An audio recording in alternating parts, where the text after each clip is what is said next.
بسم اللہ الرحمن الرحیم۔ السلام علیکم ورحمۃ اللہ وبرکاتہ۔ رات کو سونے سے قبل 11 بار یہ سورت پڑھ لیں، جو کچھ سوچیں گے سب کچھ ملتا جائے گا۔ یہ بہت ہی خاص اور مجرب وظیفہ ہے جو آج کا وظیفہ میں آپ کے لیے لے کر آئی ہوں، جو کہ قرآن پاک کی ایک خاص سورت کا وظیفہ ہے۔ یہ سورت ایسی سورت ہے جس کو ایک بار سننے والے کا جی کرتا ہے کہ بار بار اس سورت کو سنے، اور یہ وظیفہ اسی سورت کا ہے جس سورت کو قرآن پاک کی زینت کہا گیا ہے۔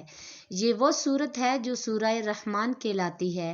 حضرت علی رضی اللہ عنہ سے روایت ہے کہ فرمایا، میں نے رسول اللہ صلی اللہ علیہ وآلہ وسلم سے سنا کہ آپ صلی اللہ علیہ وسلم نے فرمایا کہ ہر چیز کے لیے حسن جمال، زینت اور خوبصورتی ہے۔ قرآن پاک کا حسن جمال اور زینت، خوبصورتی سورہ رحمان ہے۔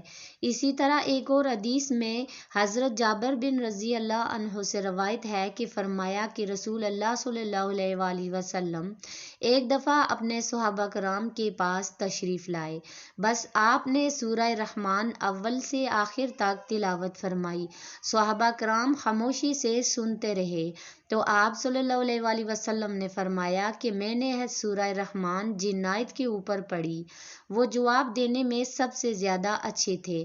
میں جب بھی فَبِأَيِّ آلَاءِ رَبِّكُمَا تُكَذِّبَانِ پڑھتا ہوں تو وہ یعنی جنات کہتے ہیں، ہے ہمارے رب، ہم تیری نعمتوں میں سے کسی بھی نعمت کو نہیں جھٹلاتے، تمام تعریفیں تیرے لیے ہیں۔ یاد رہے کہ الرحمن اللہ عز و جل کی صفت خاص ہے، جو بحیثیت رحمان تمام انسانوں کو، چاہے وہ کسی بھی مذہب، فرقے یا کردار کے مالک ہوں، سب پر یکساں مہربان ہے۔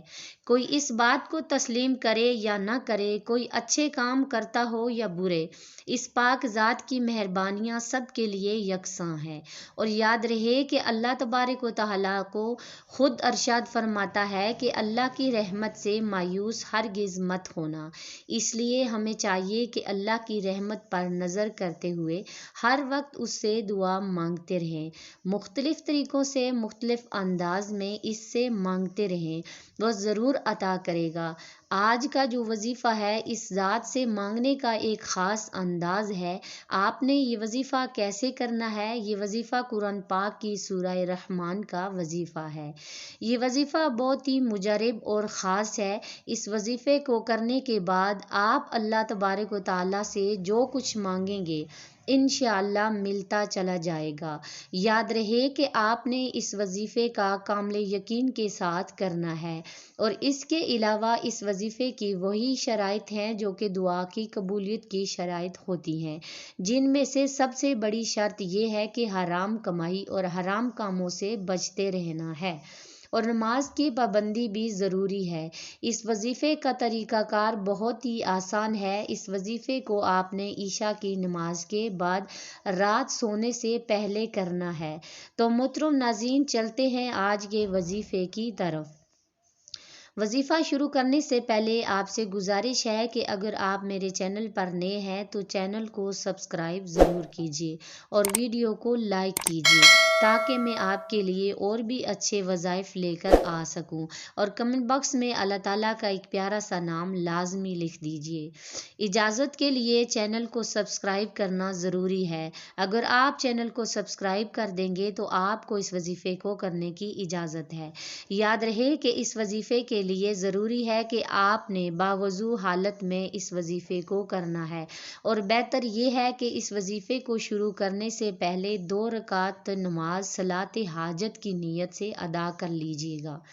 یہ طریقہ کار میں آپ کو سمجھا رہی ہوں کہ آپ نے وظیفے کو شروع کرنے سے پہلے 2 رکعت نماز صلاۃ حاجت کی نیت سے ادا کرنا ہے، اور پھر جائے نماز پر بیٹھ کر سب سے پہلے 3 مرتبہ درود ابراہیمی پڑھنا ہے، اور پھر آپ نے سورہ رحمان کی تلاوت 11 مرتبہ کرنی ہے، اور آخر میں آپ نے دوبارہ 3 مرتبہ درود ابراہیمی پڑھنا ہے، اور پھر اللہ تعالیٰ سے آپ نے اپنے مقصد کے لیے دعا کرنی ہے اور دعا کرتے کرتے سو جانا ہے۔